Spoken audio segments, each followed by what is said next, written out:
Bienvenidos a todos los que me están sintonizando a través de KW Continente a nivel nacional e internacional.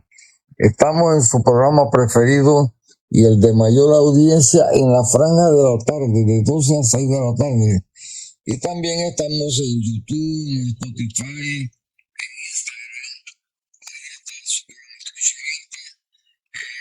con la participación, como siempre, del ácido doctor Jorge Gamboa Rosemena. Muy buenas tardes, saludos especiales a todos, al invitado especial y al que me califica de ácido cuando apenas soy un pan de dulce. Ay, Dios mío. Bueno, mi primo querido y adorado, Eduardo Castillero Lange. Buenas tardes a la audiencia de Trocha Abierta a través de KW Continente. Aquí estamos para dar nuestro criterio en la medida en que nos lo permita. Agustín nos deja hablar, en la medida que Agustín nos deja hablar. Eso es cierto. Sí. El chino macaco, controlador de Chinatown, Agustín Sosa Peñalba.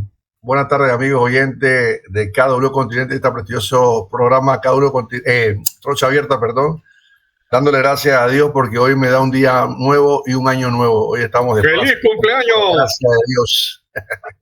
De cumpleaños el hombre. Estamos de cumpleaños. Ahí te voy a mandar la más cara de la botella de Macallan. Mándame la carne estoy, al país que estoy, mándamelo por acá. Mándamelo un un UPS. Bueno, está el licenciado Mélito González. Saludos a todos y felicidades al cumpleañero de Chitril.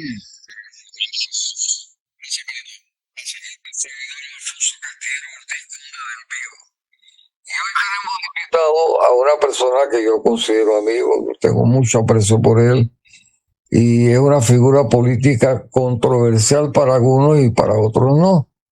Hoy hemos invitado aquí, gracias por atendernos, Pedro Miguel González.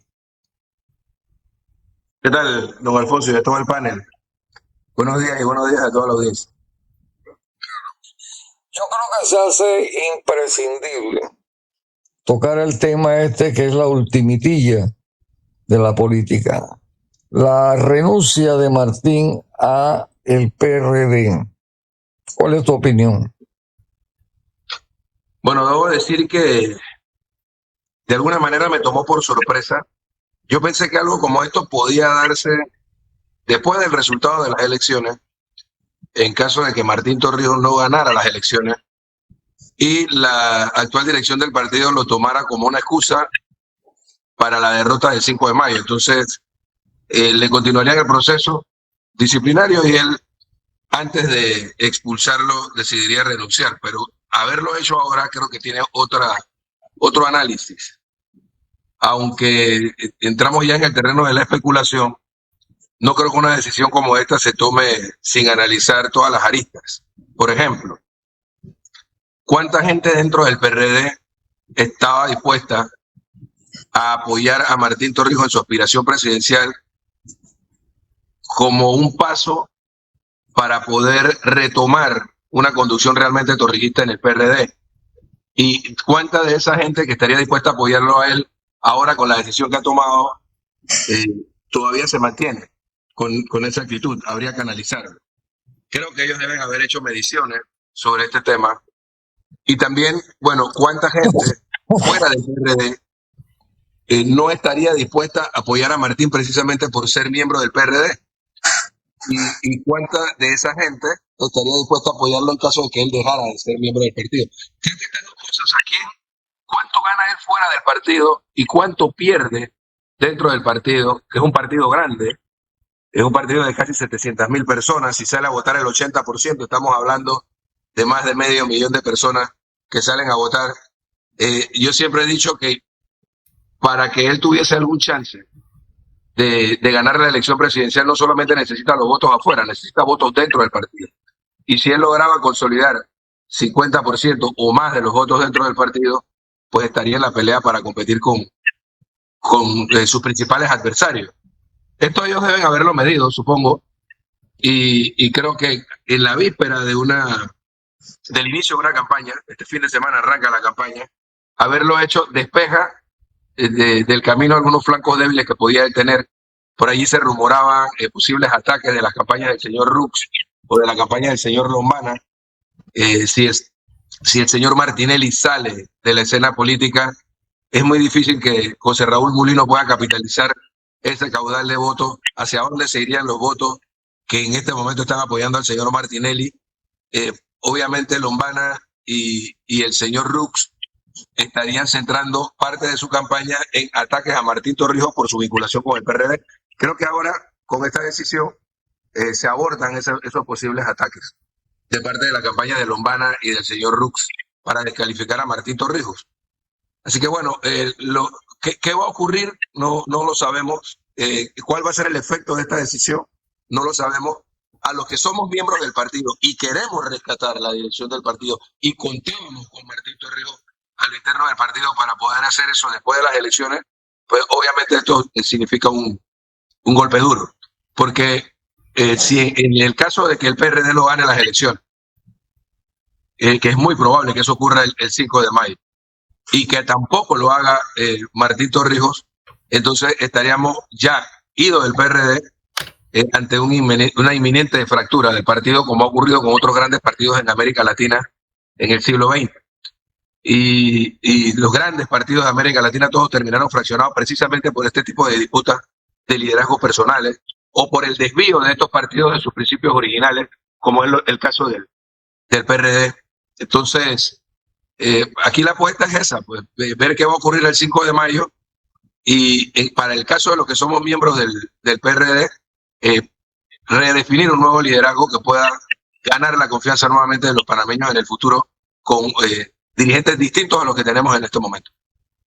De acuerdo a tu apreciación, entonces, de acuerdo a tu apreciación, digo, y entendí tu análisis, para efecto de la reconquista del partido fue un fracaso entonces la salida de él.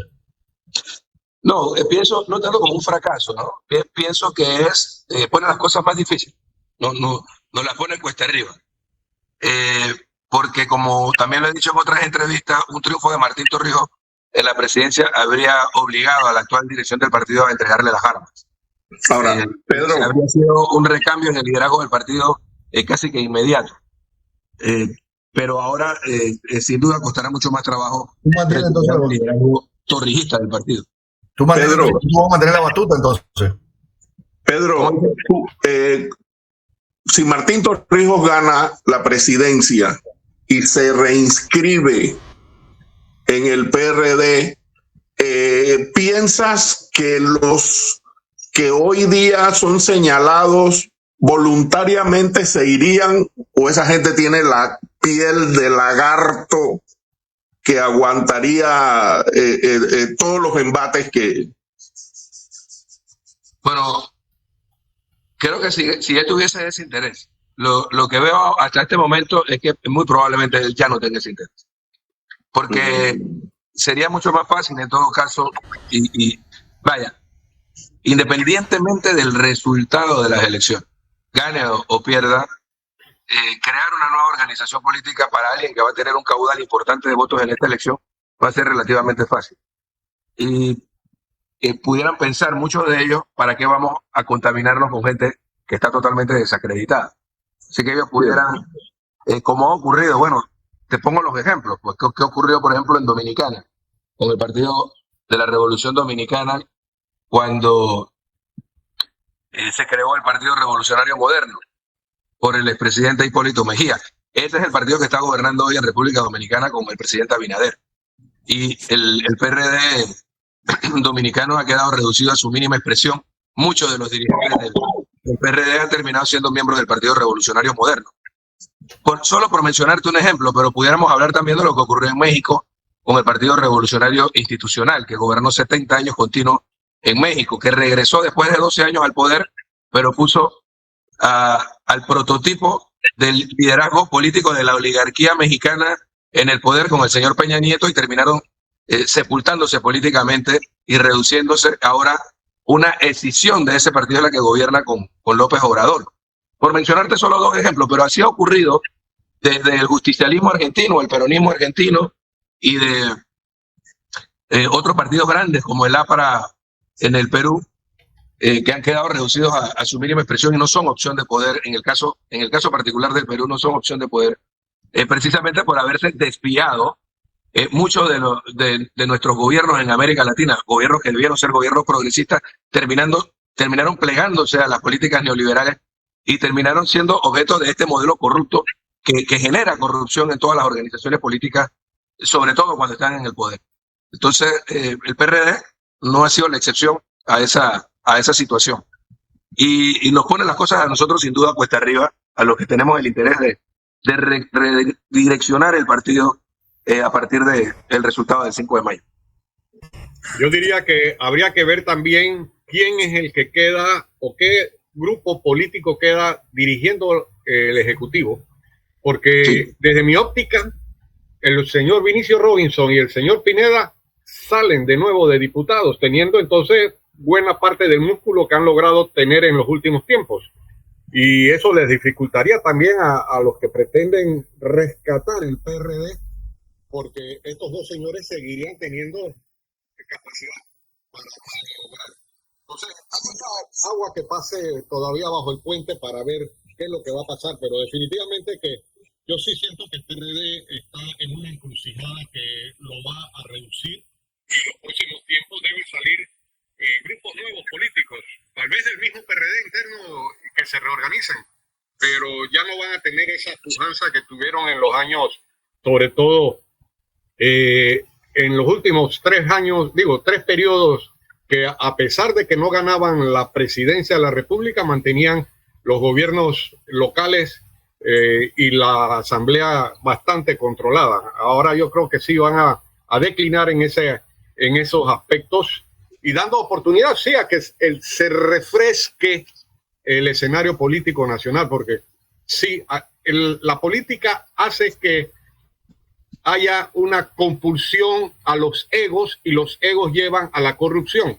Entonces hay que renovar a los cuadros para que la nación pueda rehacerse, reencontrarse, y los tiempos que vienen son dificilísimos, sobre todo por los aspectos de IBM, por los aspectos de economía decreciente en el mundo, y eso va a traer problemas aquí en Panamá, y esperemos que haya lucidez de los actores. Ojalá.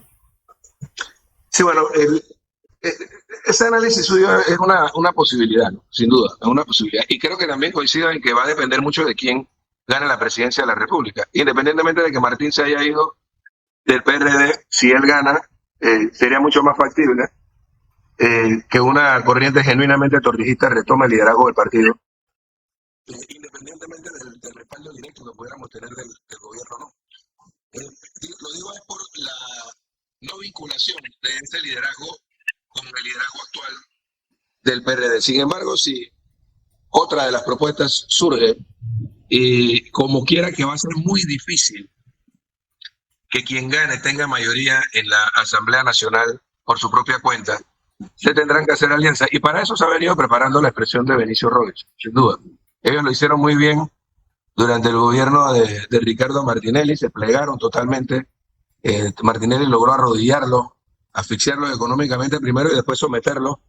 Y todo el mundo supo, y eso fue la causa la causa principal de nuestra derrota en las elecciones del 2014, que el PRD no jugó a partir del 2012, cuando ellos tomaron la dirección del partido, su rol de partido de oposición, precisamente por esos entendimientos que se daban bajo la mesa durante el gobierno de Ricardo Martinelli. Él pudiera estarse preparando no solo con diputados del PRD, sino también con diputados de otras bancadas que tienen posibilidad de salir para armar una fracción que pudiera ser un contrapeso, un balance en el órgano legislativo, de modo de llegar a entendimientos que le permita repetir o reeditar lo que se hizo con el gobierno de Ricardo Martinelli. Y con la actitud que ellos adoptaron, esa facción del partido, que postergó por casi 3 años la renovación del partido entre el año 2014 y finales del año 2016, lo cual nos puso mucho más difícil la tarea de reorganizar el partido para ganar las elecciones en el 19, es muy probable que ellos quieran aferrarse. Pero creo también que hay un hartazgo dentro del partido y va a haber una fuerte presión. Si el PRD no gana las elecciones, que es muy probable, el 5 de mayo va a haber una fuerte presión para barrer en su totalidad a dirección política que sin duda es la peor dirección política que hemos tenido en la historia del PRD. Lamentablemente este es el resultado de haber gobernado al margen del partido sin tomar en cuenta la inteligencia colectiva y además tener un liderazgo unipersonal prácticamente en la figura de Benicio Robinson, que apuesta por sus intereses más de carácter económico que de carácter político. Pero, te repito, a nosotros lo que nos queda es mantenernos en nuestra posición. Vamos a hacer nuestro mejor esfuerzo para lograr el triunfo a nivel de representantes, alcaldes y diputados de la Asamblea Nacional de dirigentes y figuras que pudieran ayudarnos en el futuro a recuperar un liderazgo torrijista para el PRD. Por esas palabras concluyo de que tú no renunciarías al PRD. No, por supuesto que no. Por supuesto que no. Nosotros vamos a mantenernos dentro del partido y vamos a hacer nuestro mejor esfuerzo para mitigar el daño que se ha hecho y obtener el mejor resultado posible y empezar una nueva etapa a partir del resultado de las elecciones. Sin palabras. ¿Y cómo ves la situación de Ricardo Martinelli Berrocal? Tú tuviste una tesis que esgrimiste en días pasados. Sí, ha habido una confusión con respecto a algunas declaraciones que di la semana pasada. Hábilmente, parte de mi declaración fue tomada por medios cercanos al señor Martinelli como un sustento para decir que independientemente del resultado en la sala penal de la Corte Suprema de Justicia de ese proceso, él podría ser candidato. Yo lo he planteado como una posibilidad.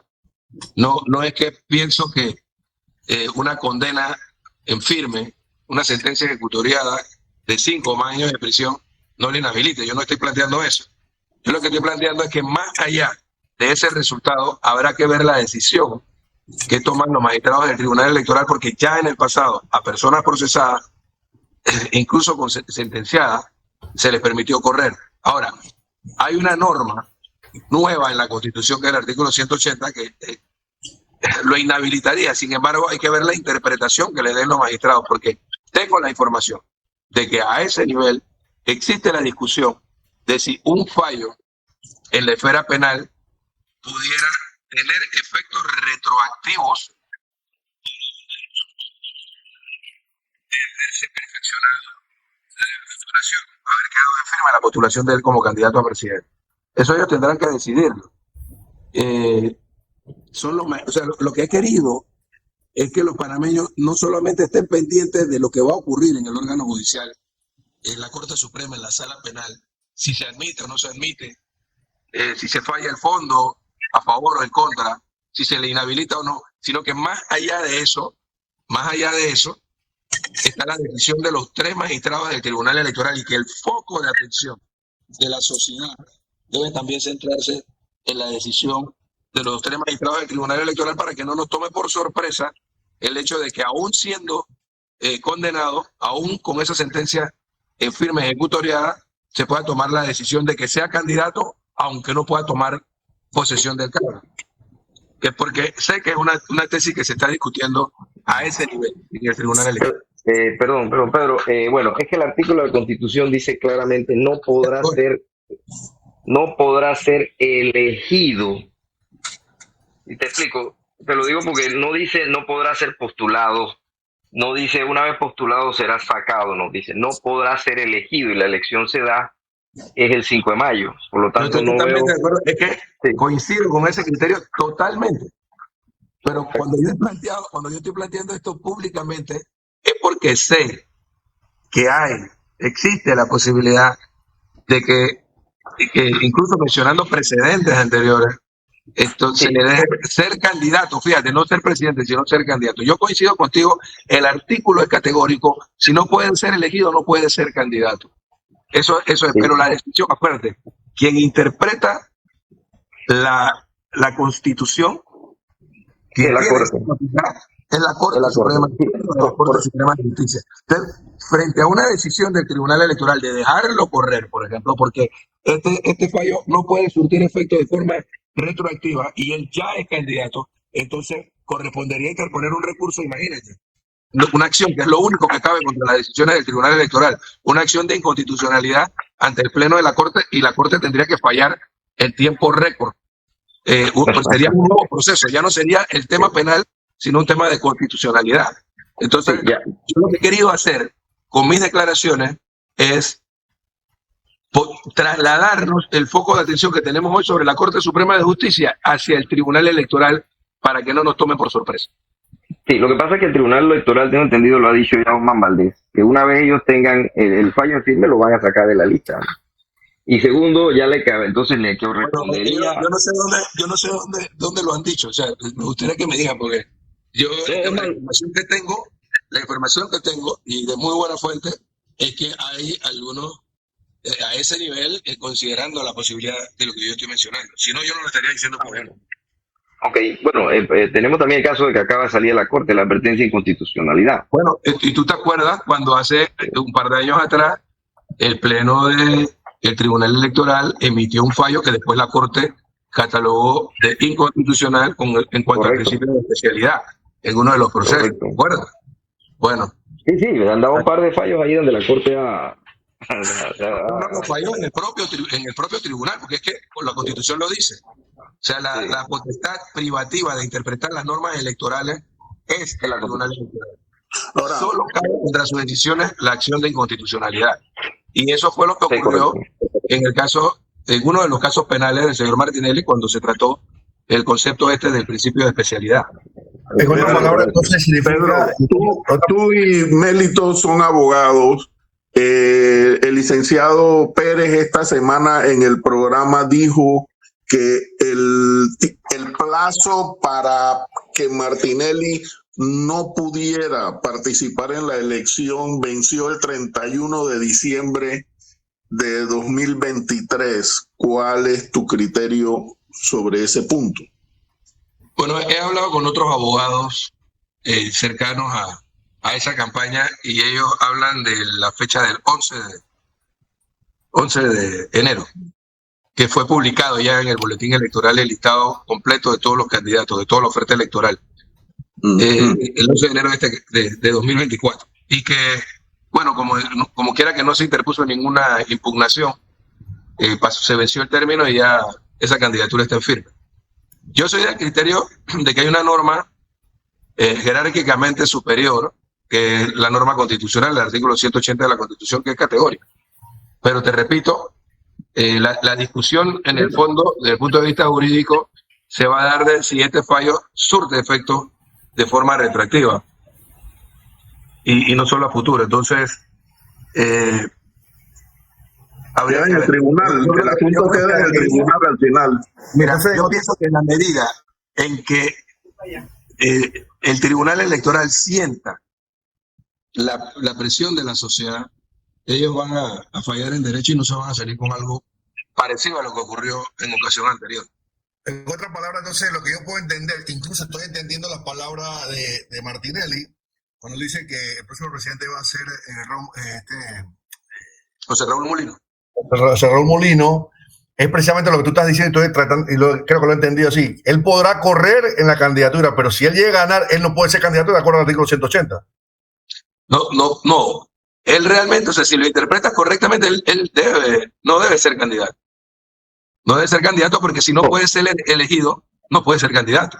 La Constitución es clara. La Constitución es clara. Lo que hay que ver es cuál es la decisión del Tribunal Electoral frente a una eventual condena, una sentencia en firme en contra del señor Ricardo Martinelli. ¿Cuál es la decisión de los magistrados?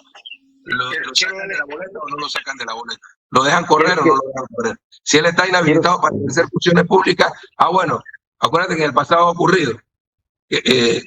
Son casos distintos, hago constar, son casos distintos.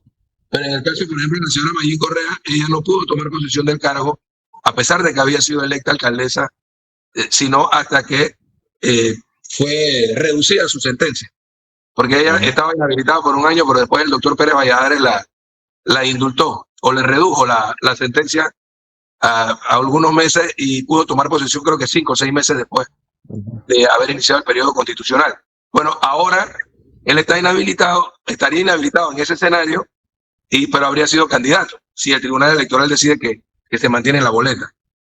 Creo que creo que es importante que la sociedad esté alertada de esa posibilidad, de modo que el foco de atención se traslade a ese tema. Tenga mucho cuidado con lo que va a decir con respecto a este tema.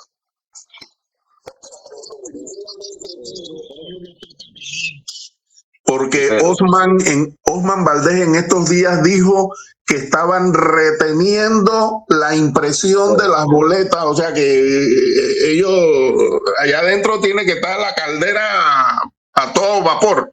Sí, lo que pasa es que son 4 elecciones, ¿no? La elección de representantes, de alcaldes, de diputados y de presidente de la República. En cada una de esas elecciones hay que imprimir más de 3 millones de boletas. Simplemente habría que dejar la impresión de la de presidente de la República para último. Claro, con eso no creo que haya ningún problema. Fíjate, otro tema con respecto a Martinelli, aquí estamos entrando en el terreno de la especulación. Es que ¿qué va a decidir la Sala Penal de la Corte Suprema de Justicia ahora que fue rechazada o inadmitida la advertencia de inconstitucionalidad presentada por los defensores de él? Ahora hay carta abierta para que la Sala Penal de la Corte decida si admite o no admite el recurso de casación. Si no lo admite, la sentencia queda en firme. Pero si lo admite, tampoco quiere decir que lo absuelven. Ellos tendrían la posibilidad de fallar en el fondo. Ahora, la pregunta que yo me hago es que hoy Martinelli marca favorito en las encuestas. No con la mayoría de los panameños, sino con una mayoría relativa. La mayor de las minorías, un 30%, un 32%, frente a otros candidatos. Pero en el momento que le admita la Sala Penal, si llegaran a admitirle el recurso de casación, yo creo que esa popularidad se va a disparar. La campaña del señor Martinelli la va a aprovechar y con mucha facilidad esa campaña podría superar el 50%. Se atreverían aún, conforme a derecho, las 3 magistradas de la Sala Penal de la Corte Suprema de Justicia, se atreverían a fallar en el fondo en contra de Ricardo Martinelli, ratificando lo que ha ocurrido en las 2 instancias anteriores con un candidato que rebasa el 50% en las encuestas. Yo creo que es una jugada riesgosa y lo digo porque también tengo información de que esa es una posibilidad que se está considerando. Admitir el recurso para fallar en tiempo récord el fondo, pero creo que es una jugada muy riesgosa por parte de la Sala Penal de la Corte Suprema de Justicia. Esto es algo que también trato de advertir con esta entrevista. Pues permítame, para hacer un poquito de docencia en cuanto a cómo es que se aplica el tema, porque veo, o sea, el artículo dice claramente no podrá ser elegido. El verbo es elegido, el verbo no es correr, el verbo no es postular, el verbo no es aparecer en la papeleta de votación, el verbo no es vencido el término, no puede ser elegido. Para mí la interpretación es que la elección no se hace hoy, ni se hace mañana, ni en carnavales, ni en Semana Santa. La elección se va a hacer el 5 de mayo. Si la Constitución dice no puede ser elegido una persona que ha sido condenada por delito doloso de más de 5 años, no puede ser elegido aunque salga, aunque voten por él y salga, no puede ser, él no puede ser elegido. Entonces ahí viene el tema, ¿no? No se lo van a inhabilitar, simplemente no puede ser elegido, y aunque salga, no puede ser elegido. Es algo que me parece que por ahí es que tenemos que agarrarlo. Ahora, mira, te digo otra cosa, la advertencia de inconstitucionalidad de Carrillo iba contra una palabrita que tenía que ver con la admisión del recurso por aspectos formales. Es decir, si cumple con estos numerales, 1, 2, 3, 4, 5, 6, 7, 8, lo que usted quiera, se admite. Si no cumple con estos, no se admite. Entonces, la advertencia de inconstitucionalidad va a decirle a la Corte que eso de que no se admite porque no cumple con esos requisitos era inconstitucional. Si nosotros vamos a eso, cada vez que hay un tema donde hay unos requisitos y esos requisitos no se cumplen, nosotros presentamos advertencia de inconstitucionalidad, como dice Sedalice, pues que no puede ser, el único que se fue en contra de eso. O sea, nosotros estaríamos siempre que no nos favorece o que se nos olvidó uno de los requisitos, metemos advertencia de inconstitucionalidad y nos dan eso porque sencillamente nos dio la gana de no aportarlo o lo que sea, y por eso tienen que admitirlo. Esta cosa no es justicia, esta cosa se va a volver un relajo. Entonces, yo estoy tratando de ser un poquito práctico y hacer docencia en el tema. Sencillamente no puede ser elegido. puede ser postulado, puede correr, puede tener todo lo que quiera, pero el día de la elección es que se elige y no puede ser elegido si resulta en firme la condena. Ya, yo pienso que es así. Es interpretativo, de acuerdo, pero Miguel, es interpretativo ese artículo. O sea, Sí, Pero pero volviendo a lo que dijo Pedro Miguel hace un rato sobre la casación admitida o rechazada, admitida corre el peligro de dar oportunidad a la elección. Y las 3 magistradas de la sala penal irían contra una voluntad mayoritaria del pueblo que vota por el señor Martinelli. Entonces lo que cabe, porque después de tanto nadar no van a morir en la arena, no admitirla y se acabó el camino. No, pero es que por eso yo se lo dije aquí a Alejandro Pérez. Mira, para esa advertencia de inconstitucionalidad me parece una derrota anticipada, porque estás diciendo, en pocas palabras, él metió esa advertencia a la Corte, está diciendo que le faltó un requisito. Y por otro lado, Agustín, toda la ley es interpretativa, pero hay reglas de interpretación. La ley dice claramente en la interpretación, no se desatenderá el tenor literal sobre pretexto de consultar su espíritu. No podemos decir que, bueno, esa palabra que no será elegido la vamos a interpretar de otra manera. No, ese es el tenor literal y no podemos sobre pretexto de lo que tú quieras, de decir que no, que el espíritu va a esperar que Dios me manda algo del cielo, o voy a esperar a ver por acá qué puede haber y vamos a la ley de Tanzania o de Birmania. No puede ser. Escucha. Aquí ahí dice, no podrá ser elegido presidente de la República. Eso Bueno, pueden interpretarlo. Tú puedes correr, puede ser que tú corras, pero el momento que tú ganes, te aplico el 180. Te aplico el 180. Aquí hay la correlación de fuerzas políticas que inclinarán la balanza hacia un lado o hacia el otro. Así es. Al final eso es lo que va a pasar. Lo que sí, pero al final, repito, una vez más, son 3 personas las que deciden, 2 de 3 hacen mayoría, y pudiera darse el caso de que nos sorprendan con una decisión como esa. Para mí, o sea, mi interpretación del artículo 180 es de que, en efecto, si tú fuiste condenado con sentencia ejecutoriada y con pena privativa de libertad de 5 años de prisión, no puede ser, si no puede ser elegido, no puede ser candidato. Ese es lo que yo interpreto. Habría que ver qué es lo que interpretan los magistrados del Tribunal Electoral. Y finalmente, si tienen tiempo, en caso de que los magistrados del tribunal decidan dejarlo correr, entonces, ¿qué decidiría la Corte Suprema de Justicia frente a una acción de inconstitucionalidad que seguramente se interpondría? No una, muchas. Pero otra cosita que tiene que tener en cuenta, si el recurso de casación se le niega, o inclusive si se admite y después no casa la sentencia, ¿me explico? Porque para poder que surta efecto es que casa la sentencia y la anula o la cambia. Si el recurso no es admitido, se entiende que él ya fue condenado ¿cuándo fue? En junio, julio y en noviembre. No fue condenado ahora. Él ya está condenado. Hay un recurso que detiene la ejecución de la ejecutoría de la sentencia. Así que ese tema de la retroactividad no cabe, porque primero que la retroactividad es para las leyes. Y segundo que en este caso específico ya está condenado. Está esperando un recurso para ver si no anulan o casan esa sentencia y la eliminan. Entonces, él ya está condenado de noviembre, para mi criterio. Ok. Coincido contigo, Felipe. Hay que ver qué dicen los magistrados del tribunal. Tenemos que sentarnos porque coincidimos, todo lo que dijiste, Martín, coincido plenamente contigo. Y vamos a tener que conversar. Seguir conversando. No sé si porque somos González, pero coincido totalmente. Ok. Oye, entonces definitivamente que todavía seguimos en ciernes. Pues yo le quería preguntar a Mérito, que es martinelista 100%, ¿qué le pareció la decisión de Martín? Bueno, acabo de decir que yo coincido totalmente con lo que acaba de decir Pedro Miguel González. Me sorprendió, para mí fue un balde de agua fría, no me lo esperaba, pero también de la misma manera, lo dije aquí tras bastidores, creo que esa medida, eso no se lo tomó de un día para otro, ni se paró ayer en la mañana con ganas de renunciar al partido. La decisión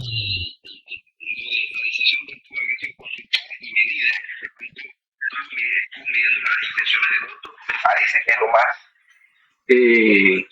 sabio, por decirlo de esa manera, antes de tomar una decisión. Ahora, hay un elemento pues que efectivamente no había considerado, y es que las campañas, eso es cierto, las campañas de Rómulo y de Lombana, como saben que había que atacar a Martín, y lo estaban atacando y lo iban a atacar por el partido. Ahora, mi criterio es que aunque él renuncie al partido, él no puede decir que ya está desvinculado del partido, porque él tiene una historia con el partido.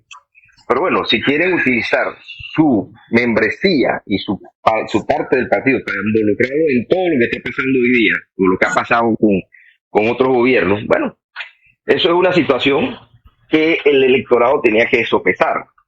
Así que coincido plenamente, yo me mantengo igualito que Pedro en el partido. Vamos a ver, los próximos días veremos el resultado. Ahorita hay gente que se está borrando del partido. Yo sí considero que el fuerte de Martín es el partido PRD. No sé ahora que se ha borrado, que ha renunciado al partido, si se mantiene esa fuerza dentro del partido. Porque yo lo vi y lo vivía, ¿no? La gente me decía, hey, vamos con Martín. Pero la gente tiene miedo y sabe que Gaby no va para ningún lado. Así que bueno, no sé. Como dije, amanecerá y veremos si realmente esta jugada o esta movida, que no es nueva, también lo habíamos dicho, este tipo de decisiones se han dado en otros partidos, inclusive en Panamá han pasado situaciones no iguales, pero parecidas, donde le han quitado los partidos a los líderes de los partidos, como el caso de cuántas veces no le quitaron al usuario el partido, el caso de Mireya Moscoso, y el mismo Endara, que corrió sin partido, tuvo que correr por el partido en ese entonces Demócrata Cristiano, y después inscribieron el partido Anufita, tengo entendido, y fue una locura. En un día 200.000 personas en esa época, hace 40 años, 30 años atrás, perdón. O sea, cosas como esa, pero eso lo vamos a ver a futuro. Sí, se puede fundar un partido revolucionario torrijista, ¿no? Un partido torrijista democrático, ¿no? Un partido, pues ya se hablaba de posiblemente fundar un partido que se llame Panamá Posible. Así que todo esto está en la jugada, no, pero sí no me lo esperaba tan pronto. Pensé también que podía ser después de las elecciones. Insisto que la situación política de la nación no está para seguir en estas pujas y repujas, sino sensatez para sentarse los mejores hijos de esta patria a definir caminos. Pero parece que esto no va a ocurrir pronto en este país, lamentablemente. Pero es que todos se sienten los mejores. Tú no ves que el otro no dijo que él estaba en la asamblea porque Dios quería. Sí. No, así es. Eso es lo que yo le llamo egocracia. Se sienten reyesitos. Bueno, entonces estamos dependiendo de un fallo ahora de la Corte, estamos dependiendo de un fallo de ellos y que cómo lo tome entonces, de acuerdo a tu palabra, Pedro, a lo que cómo lo tome el tribunal, y en base a eso puede pasar lo que tú estás diciendo. Entonces viene otro argumento para la Corte de Constitucionalidad y eso va a dilatar más el tema y bueno, un sinfín de cosas que se van a poder dar en ese sentido, ¿no? Bueno, mire, ya hoy es una realidad. Hoy es 1 de febrero. Pasado mañana arranca la campaña de forma formal. De manera formal. Hasta este momento me da la impresión de que hay una ausencia casi total, no digo total, pero casi total, de propuestas concretas de los candidatos presidenciales para resolver los graves problemas que tiene el país. Y valdría la pena que los ciudadanos tomáramos atención de los planteamientos de cada uno de los candidatos para poder tomar decisiones, porque no importa quién gane la elección de mayo, el próximo gobierno desde un inicio va a tener que sortear situaciones muy, muy difíciles. Es muy probable que sea un gobierno que no tenga mayoría en la Asamblea, que tenga que generar alianzas y consensos. O sea, ¿de qué manera hacerlo? ¿En base a espacios políticos o en base a compromisos concretos para resolver los problemas de la sociedad? Tenemos un país con hiperendeudado. Todavía dicen que la deuda panameña es manejable, pero nosotros hemos retornado a los mismos niveles que teníamos hace más de 20 años, cuando terminaba el gobierno de Mireya Moscoso, y teníamos una relación de deuda pública a Producto Interno Bruto superior al 60%, cuando la habíamos reducido a poco más del 30%, esa relación. El Producto Interno Bruto de Panamá creció enormemente durante 10, 11, 12 años, se triplicó de 2006 a 2016, pero ahora tenemos una deuda pública que se ha quintuplicado. Es decir, cuando terminó el gobierno del presidente Torrijos, de Martín Torrijos, debíamos alrededor de 10.500 millones de dólares. Cerrando este gobierno, muy probablemente tengamos una deuda superior a los 50.000 millones de dólares. Pero Pedro, estamos pagando salarios con préstamos. Lo otro, sí, la planilla estatal, vaya, nosotros logramos durante los 3 últimos años de aquel gobierno del 2004 al 2009 con Martín reducir el porcentaje de la planilla a tal punto de que durante 3 años consecutivos tuvimos superávit primario, es decir, los ingresos corrientes del Estado superaron el gasto corriente y nos quedaba dinero todavía para hacer inversión y no acudir necesariamente y exclusivamente a la deuda para poder desarrollar el país. Eso se perdió. A pesar de toda la bonanza económica que tuvimos a inicios de la pasada década con el proyecto de ampliación del canal, todo lo que se derivó de aquello, esa posibilidad se perdió. Entonces ahora, producto de la corrupción, producto de la mala administración, de las sucesivas administraciones que hemos tenido, tenemos un Estado hiperendeudado. Y el servicio de la deuda, todos los años, eso lo deben saber los panameños, ronda los 5 o 6 mil millones de dólares, es solo para pagar intereses de lo que debemos. Son 5 o 6 mil millones de dólares menos cada año para construir carreteras, escuelas, hospitales, para poder desarrollar el país. Además de eso, tenemos nuestros sectores estratégicos en manos del poder económico transnacional. Con la aplicación de las políticas neoliberales a partir de la década del 90 en Panamá, igual que en el resto de América Latina, pero en el caso de Panamá, nuestros sectores estratégicos se los entregamos al capital transnacional. Debíamos tener una energía más barata, no tenemos una energía más barata. Las telecomunicaciones terminaron siendo un negocio del capital transnacional y ahora tenemos también los puertos en manos del capital transnacional. Es decir, todo lo que podía generar riqueza y apuntalar al Estado para poder financiar el desarrollo en educación, en salud y construir una sociedad de bienestar no está en manos de los panameños. Entonces, este es un gran reto que tenemos porque, como lo decía hace un rato el doctor Gamboa, el programa del déficit de las pensiones puede resolverse de 2 maneras. Uno es lo que estoy seguro está pensando la mayoría de los candidatos presidenciales: trasladarle la carga financiera a la sociedad. Es decir, el Estado que dejó de actuar, que le dio la espalda al problema por más de 15 años, por casi 20 años, después de la reforma que tuvimos en el año 2005. El Estado, entonces, ahora, en lugar de asumir su responsabilidad por las condiciones que acabo de explicar, decide, para poder salvar las finanzas del Seguro Social o de su programa de pensiones, aumentar la edad de jubilación, aumentar las cuotas, aumentar los años de cotización y disminuir el cálculo de la pensión. Es decir, todo en contra de la sociedad. ¿Estarían los panameños dispuestos a aceptarlo? Entonces se requiere de un gobierno que sea capaz de generar consensos con los distintos sectores de la sociedad para poder hacer los cambios que correspondan.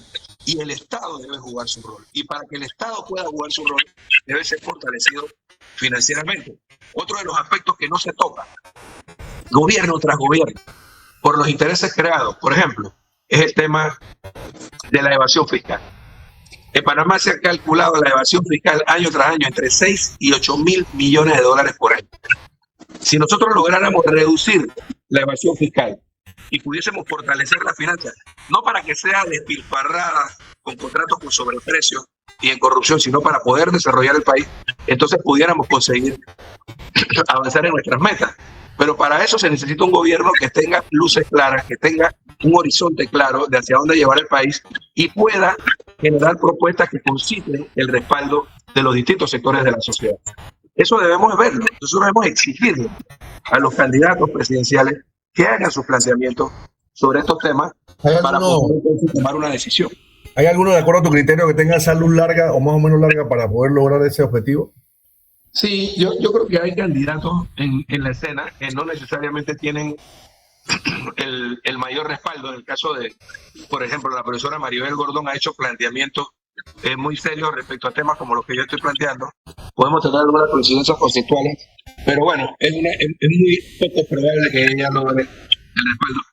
Creo que Martín Torrijos tiene la experiencia de haber gobernado 5 años de una manera mucho más aceptable que lo que hemos vivido en los últimos 15 años, y pudiera también lograr generar esos conceptos, pero ¿hasta dónde estaría dispuesto a llegar en cuanto a tocar los intereses creados? Porque todo el mundo está dispuesto a que se fortalezcan las finanzas estatales siempre y cuando haya una administración eficaz y honesta, pero que el sacrificio lo hagan otros, no hacerlo uno.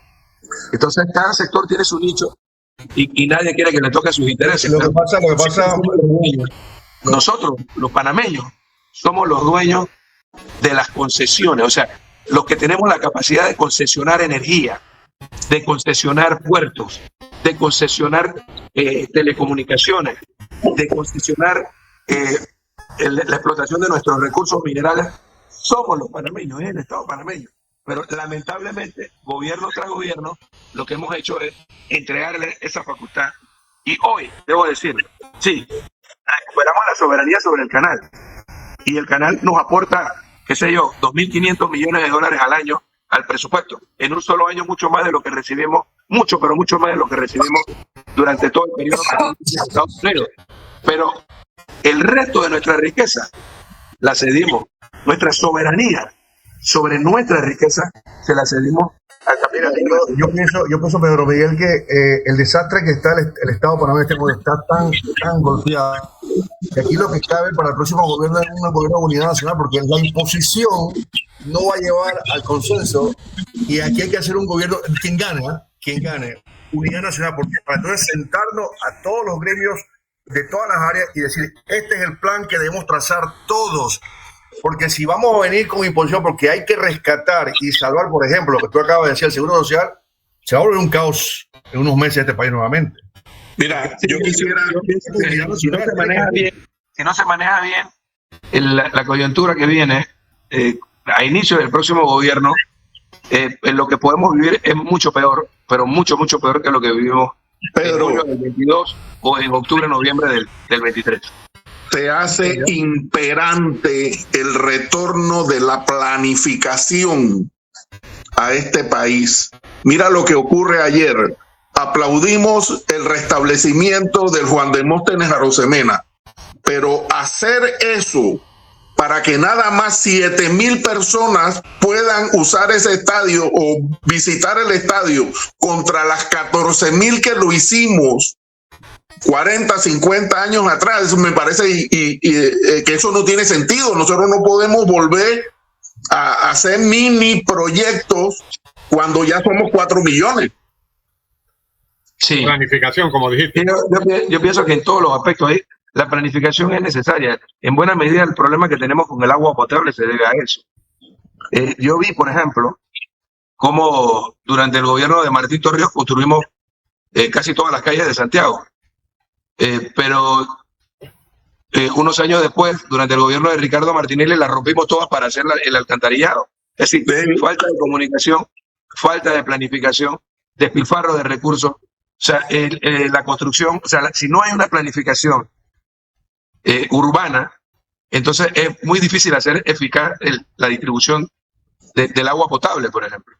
Entonces, debe haber planificación en todos los aspectos del desarrollo nacional, y creo que eso fue un gravísimo error.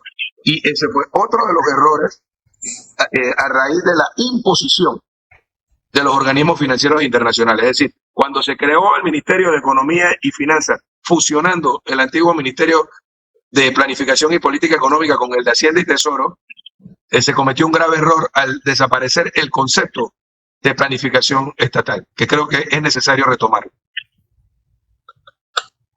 ¿No? Y tenemos que recordarnos de que cuando la planificación empezó a formar parte del trabajo gubernamental, esto estaba en la presidencia de la República, por algo sería.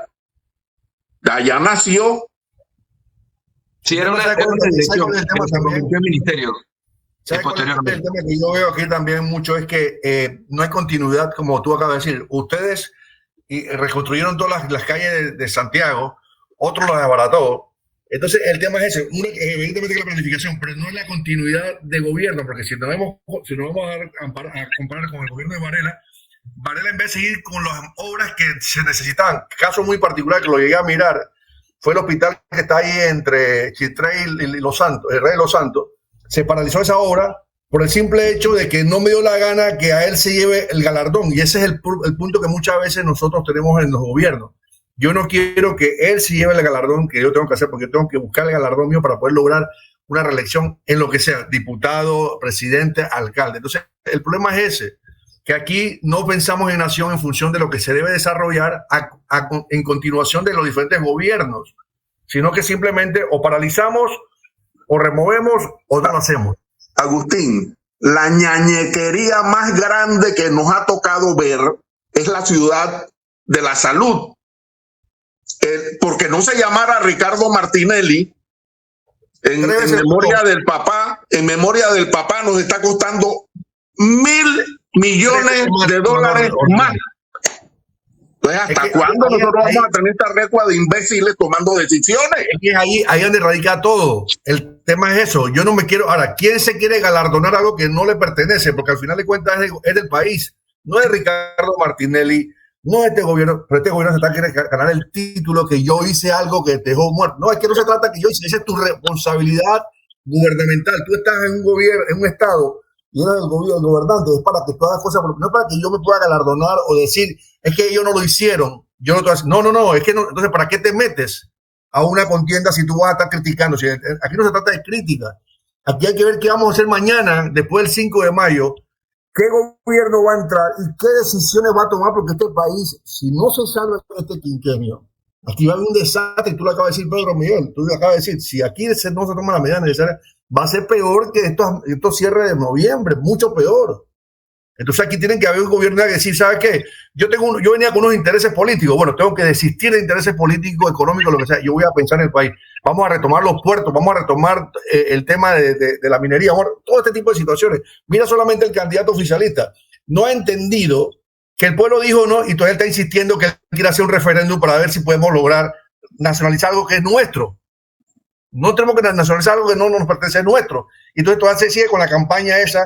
Entonces, ¿qué le apoya eso a él? En nada. Al final lo alejan más del pueblo, pero este tipo viene con lo mismo, porque es evidente que el tipo tiene intereses dentro de esa mina porque quiere insistir. Bueno, los he dejado hablar con toda la calma del mundo para no tener el disgusto de que Agustín Sosa me interrumpa constantemente. Y como este es un programa súper democrático, he dejado que todos participen y conversen con Pedro Miguel González. Así que bueno, nos tenemos que ir, hombre, lamentablemente. Así que nos veremos mañana. Gracias, Pedro Miguel González, por estar aquí acompañándonos a nosotros. No te me pierdas, por favor. Gracias por la invitación. Saludos a todos. Hasta luego. González, Agustín Sosa, Eduardo Castillero Lange y este servidor Alfonso Castillero Ortiz, conde del Vigo. Hasta mañana, si Dios lo permite.